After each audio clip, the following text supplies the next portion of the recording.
Bonjour, donc sur l'atelier, sur la mise en réseau des RIS, on a commencé par confirmer un propos qu'on a vu aujourd'hui, c'est-à-dire que ça nous intéresse de nous réunir. Donc on s'est dit que finalement un réseau c'était pertinent, c'est une interrogation qu'on a évacuée assez vite. Et puis après on s'est posé la question qui est dans ce réseau. Il nous semblait assez cohérent qu'on dise que les RIS y soient. Donc là jusqu'alors pas de suspense. Donc les RIS, et puis on s'est dit quand même des RIS, il y en a pas énormément, en tout cas en France et puis même globalement. Et ce qui serait intéressant, c'est d'y intégrer aussi tous les territoires, quels qu'ils soient en termes de portage, qui sont en projet de RIS. Et on s'est posé la question, mais alors comment on sait, comment on détermine que finalement le territoire a un projet de RIS? On est arrivé, même si c'est un premier pas, en se disant que quand un territoire ou un collectif a déposé un projet de RIS, a écrit à l'IDEA pour dire voilà, nous nous engageons dans un projet de RIS, on considère qu'il est dans la position où il peut être effectivement dans ce réseau, et notamment parce qu'à travers les RIS existantes, ça peut l'aider aussi à avancer dans la construction, la constitution de son dossier. Puis on s'est dit qu'il y avait aussi un statut un peu complémentaire, parce qu'un réseau, on en a beaucoup de réseaux ici, on est plein de réseaux. Un réseau, il faut qu'il échange aussi vers l'extérieur, qu'il s'enrichisse aussi. Et donc on a réfléchi à un statut d'observateur, en disant qu'il devrait y avoir aussi d'autres territoires, d'autres acteurs qui peuvent être présents. Alors ça peut être de manière ponctuelle pour une compétence, à un moment donné on traite de ça là. Ça peut être aussi les associatifs. Donc on a pensé, par exemple, alors c'est pas exhaustif, ça pourrait être FNE, la LPO, Agir pour l'environnement et le jour de la nuit, différents acteurs en fonction des besoins, des attentes, mais de se dire il faut aussi les entraîner dans ce réseau et pas rester entièrement fermé. Alors une fois qu'on a déterminé qu'on voulait un réseau, qu'on a déterminé un petit peu qui pouvait être dedans, on s'est dit, mais ce réseau, comment il va être porté? Alors là, c'est plus de manière vie, animation, donc on ne sait pas quel peut être, on n'avait pas défini clairement un statut potentiel, peut-être associatif ou autre, mais on s'est dit que l'idée, ça serait qu'il y ait en tout cas un réseau qui ait une présidence, ou en tout cas quelqu'un qui puisse l'incarner. Puis on s'est dit une présidence, ça ne peut pas être juste un territoire tout le temps, etc. On est parti de l'idée de quelque chose de tournant, qui montre bien la richesse de ce réseau. Et on se disait, par exemple, par rapport à des congrès comme celui-ci, à chaque congrès, on pourrait passer le flambeau, si je puis dire, à une autre structure qui prendrait le relais jusqu'au prochain congrès et serait finalement un peu l'incarnation de ce réseau-là. Après, on s'est dit, maintenant qu'on a une idée de portage, qu'on voit à peu près, c'est pourquoi faire le réseau. Donc il y avait plusieurs choses. Il y avait notamment, ce qui est assez cohérent dans les réseaux, c'est de partager nos expériences, nos interrogations, et de miser sur l'intelligence collective. Et pour ça, on a réfléchi à des thèmes qui pourraient être porteurs. On a trouvé 10 thèmes. Alors, on avait oublié le thème astronomie, alors qu'on était dans la salle planétarium, je ne sais pas ce qui nous a pris, mais bon, alors c'est biodiversité, je le dis pour faire plaisir à certains, qui est venu assez vite. Et donc, on a listé une dizaine de thèmes. Donc, ça allait... alors, pareil, à un moment, on est parti sur est-ce qu'on met énergie on a dit non, ce qui serait peut-être plus pertinent, c'est de travailler sur... les technologies, sur des points assez particuliers et de ne pas partir dans une approche globale. Donc les 10 thèmes, il y avait la mesure, le suivi de la qualité, et le suivi et la mesure. Il y avait la biodiversité, évidemment. Donc la question plutôt dimension technique autour de ces questions d'éclairage ou de maîtrise de l'éclairage, voire d'extinction. Un énorme dossier qui est revenu fréquemment, c'est sensibilisation et éducation.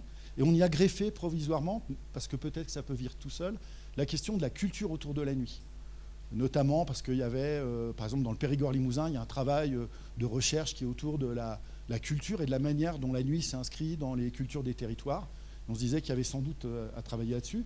Un sujet qui est beaucoup revenu, on a beaucoup parlé de biodiversité, puis on s'est dit on peut parler aussi de l'humain, et donc on a pensé à la santé, qui est un sujet qui peut être intéressant. Gouvernance, sociologie. Et puis, il m'en manque un que j'ai mal écrit, évidemment. Ah oui, la mise en tourisme, qui nous semblait aussi un sujet intéressant à partager. Et puis, l'astronomie, que j'ai encore oublié, parce que voilà, ça doit être un toc. Pardon ? Pas entendu. Ah oui, communication, que j'ai oublié aussi. Et puis, en plus, donc, sur ces sujets-là, l'idée, c'est de ne pas les traiter à chaque fois, parce qu'on s'est dit, là, ce congrès, c'est hyper intéressant, mais on ne peut pas être dans 5 ateliers en même temps, on ne peut pas forcément bénéficier de tout, il faut du temps. Donc, on s'est dit que peut-être, on pourrait avoir des thèmes qu'on retiendrait sur une certaine année, qui seraient alimentés par des réunions techniques, par les différents référents dans différentes structures, et que ces thèmes-là, ils seraient un petit peu le fil rouge des rencontres du congrès qui aurait lieu, et puis qu'on partagerait, pour pas que ça reste qu'entre techniciens d'un domaine, que ça soit l'occasion de le restituer aux autres.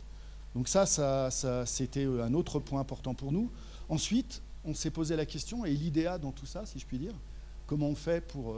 alors, on a écarté l'idée de ne pas associer l'idéa, parce que c'est quand même, c'est un peu légitime, si je peux me permettre. Mais on s'est dit, néanmoins, que tout le monde sait qu'ils sont surchargés, que c'est compliqué, que peut-être le succès de leur démarche n'est pas proportionnel à leurs moyens de réponse, et que donc il était peut-être, à la fois d'abord il fallait les associer, puis il fallait aussi être force de proposition vers l'IDEA, et notamment on s'est dit que par exemple sur la question de la biodiversité, on pourrait essayer de leur dire, il serait intéressant que dans vos critères de sélection, vous puissiez injecter une dimension biodiversité qui pour l'instant n'y figure pas. Donc cette idée aussi en collectif d'amener des thèmes peut-être qui pourraient être intéressants pour enrichir le sujet. Alors on s'est posé la question de la pérennité du portage, mais là pour l'instant on est dans des scénarios, alors on va être d'un naturel optimiste, mais voilà. Je vais lui passer le micro, parce qu'on va gagner du temps. Non, mais j'ai mes notes, je complète. C'était pour dire qu'on avait évoqué aussi la possibilité d'avoir un point relais au niveau francophone en fait, sur l'IDEA pour pouvoir justement faire passer des infos, pour pouvoir se reposer un petit peu sur eux et pour favoriser le dialogue qui jusqu'ici n'est pas très favorisé. C'est juste en 2 mots qu'en fait la discussion est déjà engagée depuis très récemment, ça date à peu près de la semaine dernière. Je ne sais pas si Jean-François est dans la salle. Il est là. Mais je le dis, je ne sais pas si tu voudras en dire, mais en gros, on a eu une discussion avec l'IDEA et Jean-François a été proposé comme étant avocat du ciel étoilé parce qu'il est photographe, etc. Et du coup, a été mis sur la table avec l'IDEA la création d'une branche de l'IDEA en France avec un minimum de 5 acteurs experts divers et variés, incluant la biodiversité, etc. Donc c'est éventuellement en cours, mais c'est un peu trop préliminaire pour en parler plus, mais c'est une idée. Sachant que cette perspective, si on dit qu'on met un réseau, il ne faudrait pas qu'il y ait 2 structures qui se croisent. Pour terminer un petit peu là-dessus, il y a un point qui est important aussi, c'est qu'a été souligné qu'on a des réseaux de parcs nationaux, des réseaux de parcs naturels régionaux, des réseaux de collectivités, et que de temps en temps, parce que comme tout réseau, on a tendance à penser à l'aune de notre propre réseau, il serait important qu'on fasse attention à bien refléter la diversité des porteurs et des structures engagées, qu'on ne se retrouve pas ou le réseau des parcs avec un S, parcs nationaux et parcs naturels ensemble, en oubliant les collectivités ou autres, et qu'il y avait aussi cette idée-là que ça soit vraiment quelque chose de porté de manière plurielle, ce qui peut être intéressant à travers le live biodiversité sur ce sujet. Voilà, de dire que c'était important. Il y avait l'idée aussi de se dire que si on fait un réseau de RIS, c'est pas pour aussi dire voilà, ça c'est les vrais acteurs de la maîtrise de la pollution lumineuse, et tout ce qui n'est pas en RIS, finalement c'est du deuxième choix ou moins intéressant. Donc vraiment que ça soit ce réseau qui se constitue et sur lequel je pense beaucoup de gens ont envie que ça se passe, la preuve aujourd'hui, il faut vraiment qu'il ne se coupe pas du reste des acteurs qui sont engagés là-dessus. Et je vais demander à ma co-animatrice si j'ai oublié des choses, mais je pense que je vous ai donné à peu près le principal. C'était très bien, j'aurais pas fait mieux, donc clairement je vais rien dire. Je complète simplement avec une idée qui a été évoquée aussi, qui était intéressante. C'est comme on a identifié beaucoup de thèmes, 10 thèmes, pour les porter plus loin, ce qui pouvait être intéressant, c'était aussi d'associer d'autres structures et de se reposer sur des forces vives existantes et de créer des partenariats pour aussi avoir une fonction de plaidoyer, de représentativité et de vraiment mettre le réseau des RIS sur le devant de la scène aux côtés de l'ensemble de la communauté qui travaille sur la question. Oui, Bruno ?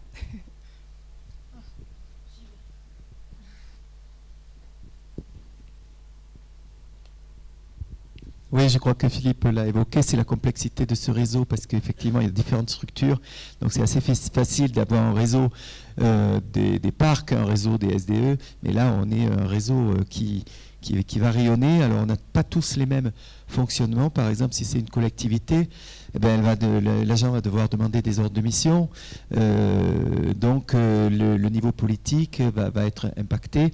Donc, il faut essayer dans la construction de ce réseau qu'ils aient une visibilité assez forte pour qu'il ait une légitimité et qu'effectivement, il soit reconnu comme un réseau et que chacun puisse s'y rendre sans avoir trop de difficultés à rendre compte, etc., pourquoi il va là-bas. Donc je pense que c'est plus difficile, en fait, je pense que ce type de réseaux sont plus difficiles à mettre en place et à gérer, à animer. Donc il faudra bien veiller à lui donner une vraie dimension en lien avec les institutions que l'on porte pour qu'il soit vraiment partagé avec les niveaux politiques, etc.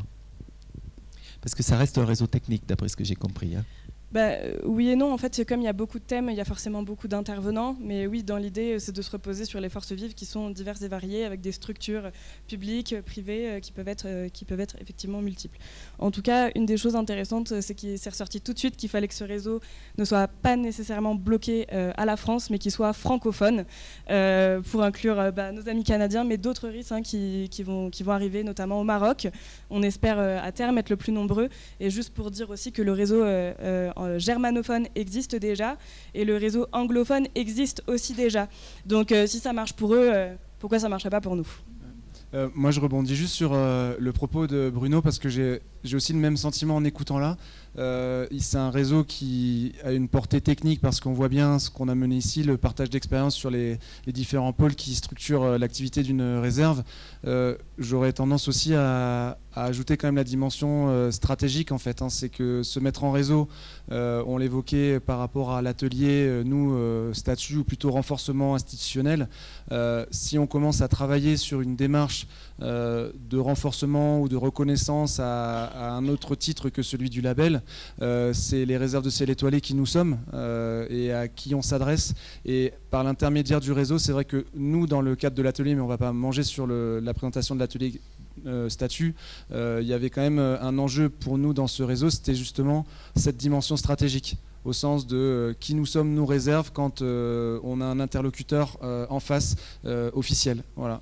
Et je pense qu'il ne faut pas perdre cette dimension stratégique. Et ça, je pense aussi que la dimension d'une immensité d'un réseau, plus c'est grand, plus c'est vaste aussi, faut que cette machine, elle produise aussi quelque chose, ça soit quelque chose qui permette d'avancer. Donc je pense que la structuration, l'échelle et les niveaux du réseau seront à quand même bien déterminés pour qu'ils gardent une forme d'efficacité, quoi. Merci pour ce complément. Est-ce qu'il y a d'autres personnes qui veulent soit rebondir sur la thématique du réseau ? Non.